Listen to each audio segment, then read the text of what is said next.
welcome back to the Georgia's Live podcast. I am your host, Travis Smith. Thank you guys for listening. Before we get into this interview, you can go to georgiaslive.com for any tickets and show information. Be sure to follow us on Instagram at Georgia's Majestic Lounge, and be sure to follow us on Twitter at Georgia's Majestic. This week we had a wonderful interview with Cliff Aaron, who goes under the moniker Drummerboyinfinity when promoting shows. He also plays drums with a few tributes, including the fabulous Freddie Mercury tribute that was here at George's a few months ago and will be back in July. He also has the David Bowie and Amy Winehouse tribute, as well as some other stuff cooking up. So I'd like to thank Cliff for coming on the podcast. Everybody go look up Drummerboyinfinity on Facebook and look up the shows that he has coming up. And without further ado, this is Drummerboyinfinity, aka Cliff Aaron, on the Georgia's Live podcast. Thank you guys for listening. All right, I am here with Cliff Aaron. What's up, buddy? How are you? Oh, I'm doing pretty good. How you doing, man? I'm doing well. You have a few shows coming up. You have Drummerboyinfinity, and we can get to that in just a minute, but you have some great tributes that are coming, even if the people of Fayetteville don't think they're familiar with your work. They definitely are. With that last tribute you had here with the Freddie Mercury tribute, and we can also get into that, but let's go ahead and get started. I want to go ahead and find out more about Drummerboyinfinity. What exactly is that, and what all are you working on right now? Yeah, Drummerboyinfinity is a production, a live band production company that I have, and what we do is specialize in tributes and showcases for musicians. And the whole thing about that is we know how talented Arkansas is in the type of musicianship that is here as far as musicians and also artists. And we want to make a platform for them to, showcase their talents in a different way. So people are used to hearing the words, okay, they're a tribute band, and they're just expecting the normal, same old local musicians that's getting up there and playing their version of what the tribute is. Yes. Well, we take it to another level. What we try to do is embody the experience. So the fans, whatever they pay, they feel like they hadn't even paid enough, because we want them to get the experience almost like if, just say, for instance, Freddie Mercury, we want you to feel like you were at a Queen concert once we're done. You see what I'm saying? So it's a whole nother level, even with the production that we bring with Lights Fall. And each musician and singers, they all are auditioned to make sure that everybody plays note for note and sings note for note exactly like Queen if they were live. So, and that's with any of the tribute shows that we have.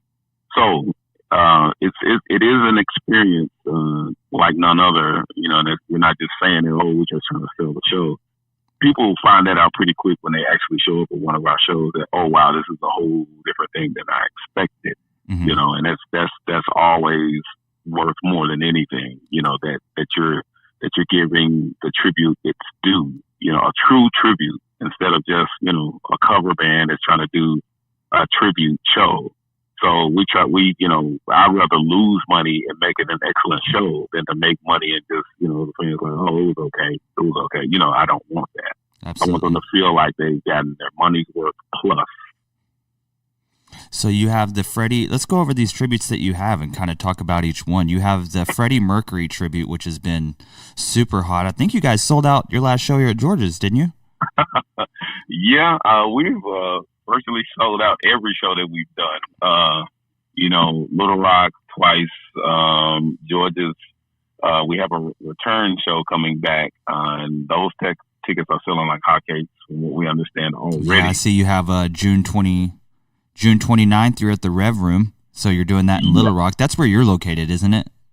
Yes, we're located in Little Rock, so that'll be sold out again as well. And the funny thing is, we had it in Little Rock originally just to try it and see what it's like. Trying a tribute show for the first time is always a crapshoot. You just never know. Mm-hmm. And the first show, it had bad vibes around it all together, and started because it was a huge storm that came through that morning. It stayed with us all day and during the concert. So people that came in were just soaking wet. We didn't think anybody was going to show up for that thing. Mm-hmm. And we had over 300 people for the first show. Oh, nice. Where was that at? That was at Rev Room. Man, the best shows personally I've ever had was when the weather was horrible, though. I mean, people in Little Rock will roll out for a good show regardless. I've had people roll out in the snow for a couple hundred strong. Oh, yeah. Little Rock, they support in a different way. It's almost like a miniature New York, a very, very miniature New York, the vibe that's there.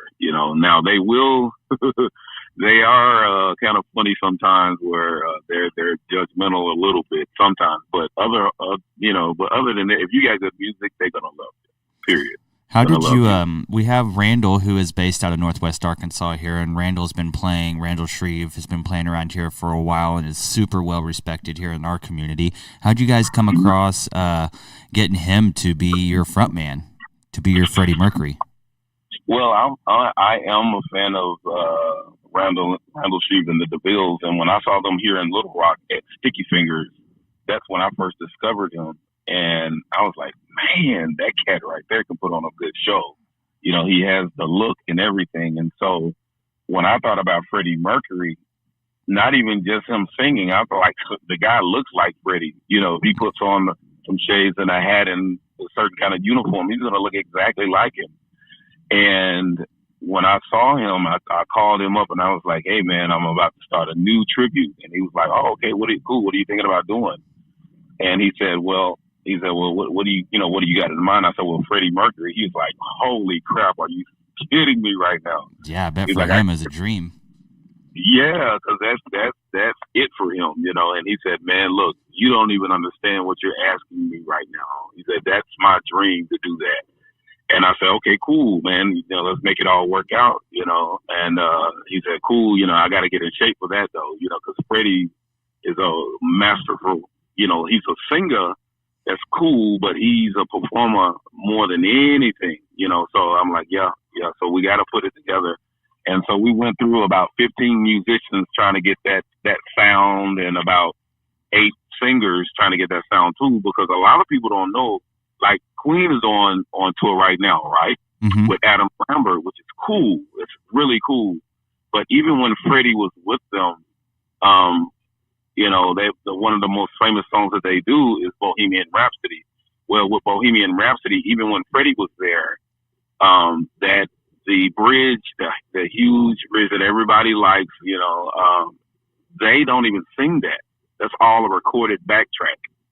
And even when Freddie was there, it was all backing tracks. The band didn't sing that. Did he sing over that, or was it just playing the recording? You talking about Freddie himself? Yes. Yeah, Freddie, the whole recording, well, sometimes he would sing it with it, but that whole, background singing part was all tracks every time. And Adam Lambert, he doesn't even sing with it. It's all backing tracks. And a video, the actual video from back in the 80s. Oh, wow. So we took it up a notch. We have actual singers that are singing the whole time. Along with, of course, Randall killing it as he does. Mm-hmm. So it's an undertaking. So we went through so many musicians and singers until we got to that authentic, very, very, very high energy sound, but it sounds professional. So this is not some kind of piano bar sounding group of individuals. They sound like a full choir. There's just 3 of them. That's amazing. So, I doubt there's very many tributes out there that can do that. No, it's not. I've heard a few of them. Now I did my studying on, people that tried to do Queen and everything. I said, well, let me see how everyone else is sounding. Well, everybody is doing the same thing that Queen did, and just at that part, they're all using backing tracks. Nobody is singing. Nobody. Even Panic at the Disco, they use backing tracks on top of singing. Now, they sung with it, but they used the backing tracks from the original Queen recording to do it. Well, we're going all out, 100% us, 100% musicianship. Okay, so you guys are going to be here with that at George's Majestic Lounge on July 20th. So if anybody wants tickets, you can go to georgeslive.com. Let's go ahead and now you have this Led Zeppelin tribute, which I'm excited about being a drummer myself, a tribute to John Bonham. Yes. Kind of speak on that a little bit. How long have you been doing that? Yeah, that was another brand new tribute that we added this year to Drummerboyinfinity Productions, and we're using Charlie Askew as the lead singer. He looks and sounds like, you know, the younger version. If you went to see Led Zeppelin years ago, that's what he looks and sounds just like him. And actually, the thing about Charlie is, you know, he's not using any effects or anything like that. He actually sounds like the recording and everything from Led Zeppelin. And so I made sure that I put the correct band together for that as well. And so the drummer is Jared Ives. He was part of another showcase that Drummerboyinfinity does called Drummers in the House, where we will showcase drummers, you know, from around the region and nationally. So we had like some of the most masterful drummers, you know, top drummers in America. Are you still doing that? Yeah, we did it last year with Chris Coleman, who is Beck's drummer right now, mm-hmm. and Devin Sticks Taylor, who is right now Justin Bieber's drummer. Those two came through, and we had Christina Aguilera's drummer come through as well as a couple of other drummers. So he was part of that crew, and he's a very, very tasteful drummer, good rock drummer too. So, and he studied John Bonham, so it made sense, all the sense in the world, to bring him on mm-hmm. as you know, John Bonham, you know, tributing him.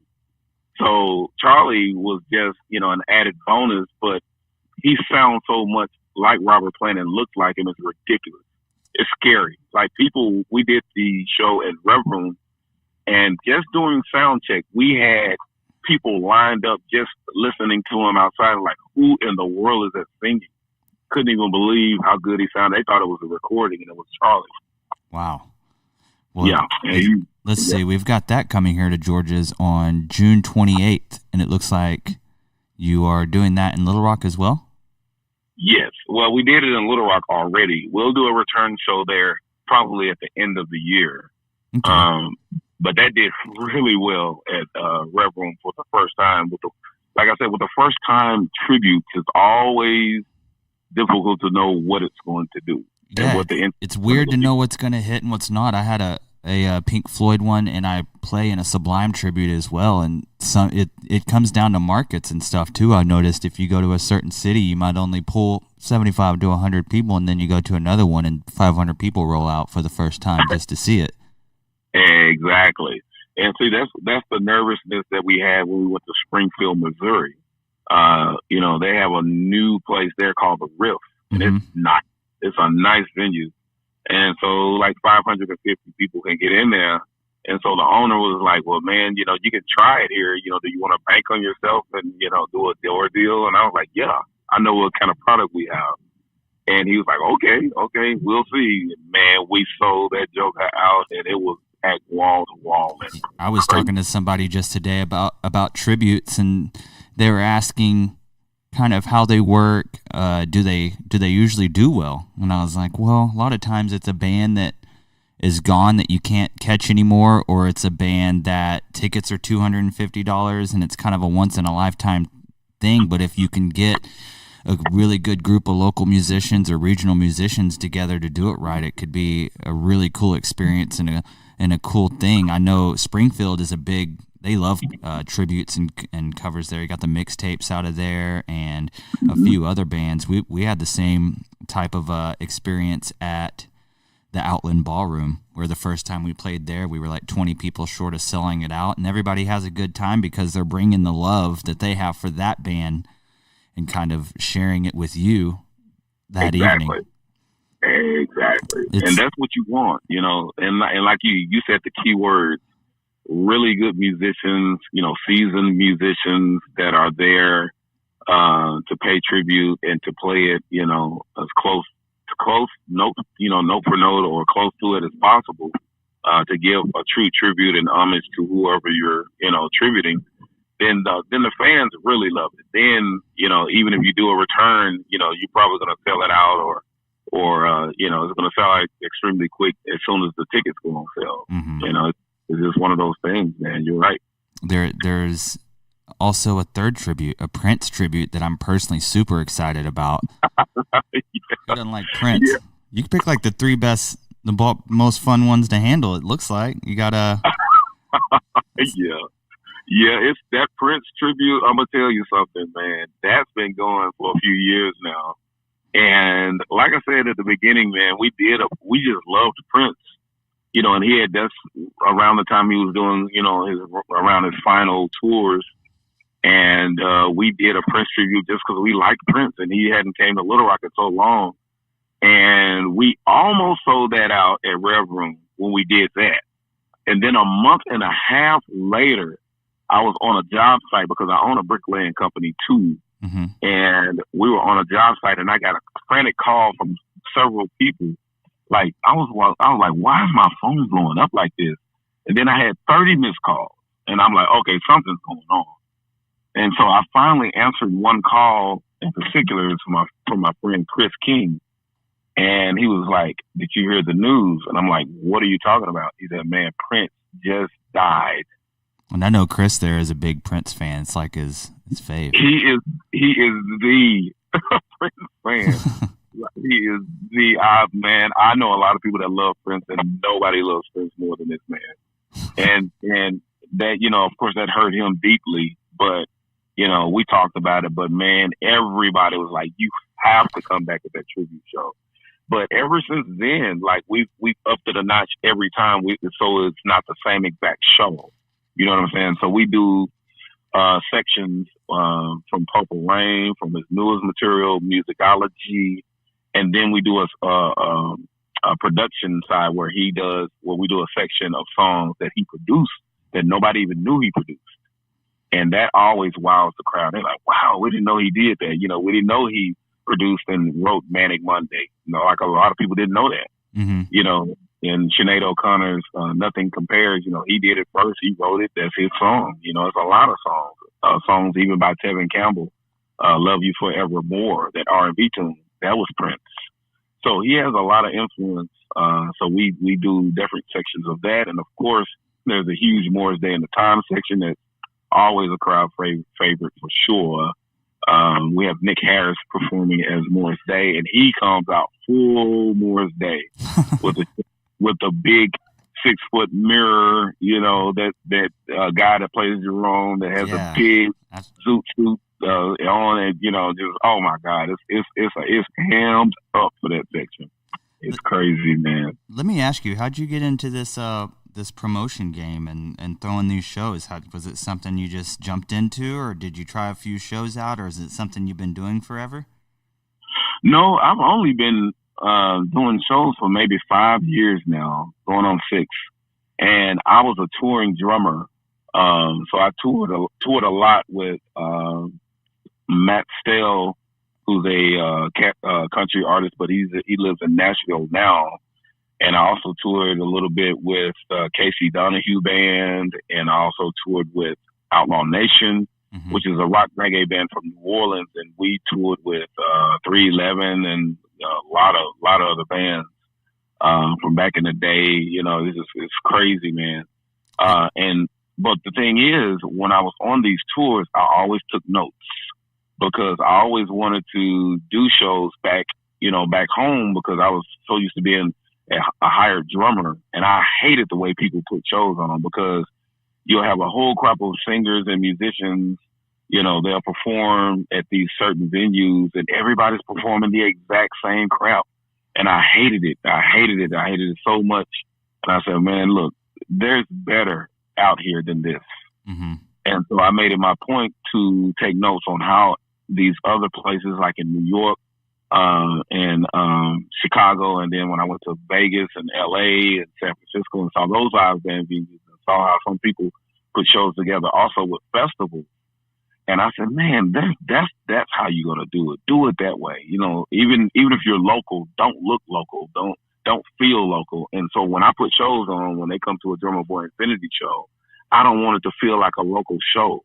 I don't even want it to feel like a regional show. I want people to just feel like it's a special special show that they're coming to experience. So yeah, the experience doesn't need to be geographical at all. Right, there you go. So it's like, man, my thing, there you go. It needs to be emotional, and they need to feel like they're a part of something special. And so that's what it's all about to me. Well, man, I really appreciate you coming on here and talking to me and talking up these tributes and talking about these shows coming up. It sounds like you've got a lot of irons in the fire, but it looks like you're killing it too. So that's awesome. Yeah, it's been a good year. It's been a good few years, man, of good shows, and we look forward to getting bigger and doing bigger things, and we got a few huge things on the horizon, and actually a few of the tributes that I'm doing may actually be on tour pretty soon, including that Freddie Mercury show. So we're in talks with a couple of different agencies that's been calling us right now trying to get it. And so some people, when they see your shows, they see stars. Some people see dollar signs. You just never know what the motivation is. But some people just genuinely, when they see it, they're like, my God, this should be on tour. It should be in Vegas somewhere, Mm-hmm. And Randall is doing it, man. And you're definitely on that level. You've definitely got the quality there where it should be no problem for you to go knock it out of the park in any city. So.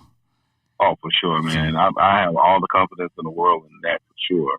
Especially being on tour before and being in that, on that level before. I see what's out there, and I know for a fact that Freddie Mercury show could hang with anybody. Yeah, you got a real product. So if people want to find your stuff online for Drummerboyinfinity and find out the shows that you're doing, is there anywhere you can send them in particular? Yes, this is pretty simple. Just and the thing is, Drummerboyinfinity is one word. Drummerboyinfinity.com. And if you go there, all of the shows are listed, even the upcoming shows are listed. And also you can get on an emailing list, so you can know about shows before anybody else does. And you can get the VIP treatment and all that good stuff like that. Of course, we're on Facebook, all the social media outlets as well. Well, cool, man. Well, Cliff, I appreciate it, man. Everybody check out Drummerboyinfinity with the Prince, the Amy Winehouse, and David Bowie, as well as the Led Zeppelin tribute.